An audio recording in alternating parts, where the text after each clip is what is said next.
And welcome back future doctors and engineers. So जैसे कि आपको पता है यार, हम यहाँ पे बात कर रहे हैं alpha beta types problems related. Okay, that is important problems. Okay, that is important topic.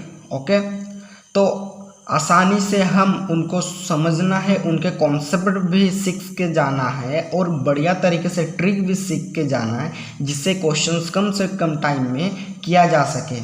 Okay, so this is questions.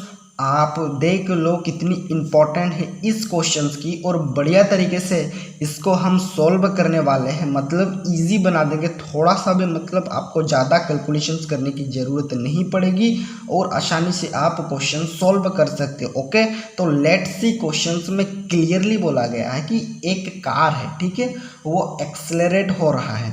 ये आप देख सकते हैं यहाँ पर एक कार है, ये एक्सेलरेट हो रहा है कॉन्सेंट्रेट अल्फा से, ठीक है। टाइम t1 के लिए मान लेते, फिर ये क्या कर रहा है, डिक्स एक्सेलरेट हो रहा है कांस्टेंट रेट बीटा से, हम उसको टाइम t2 मान लेते हैं, ठीक है।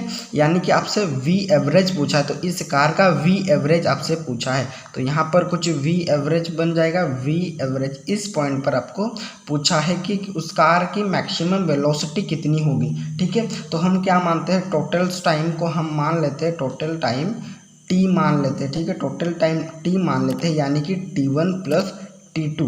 तो यहाँ पर हमसे v मैक्स पूछा है, मतलब मैक्सिमम वेलोसिटी हमसे पूछा है, ठीक है। तो आपको पता है v मैक्स का जो फॉर्मूला होता है वो a इफेक्टिव t होता है, ठीक है। तो फिर आपका a इफेक्टिव क्या होता है, a इफेक्टिव आपका alpha into beta divided by alpha plus beta होता है, ठीक है। तो यहाँ पर क्या है, अल्फ़ा की वैल्यू क्या दे रखी है, अल्फ़ा ही दे रखी है, तो हम क्या करेंगे, अल्फ़ा लिखेंगे, alpha into beta divided by alpha plus beta, और ये आपका टाइम बचा, यानी कि टाइम इधर में रख देंगे, तो यही आपका राइट आंसर हो जाएगा।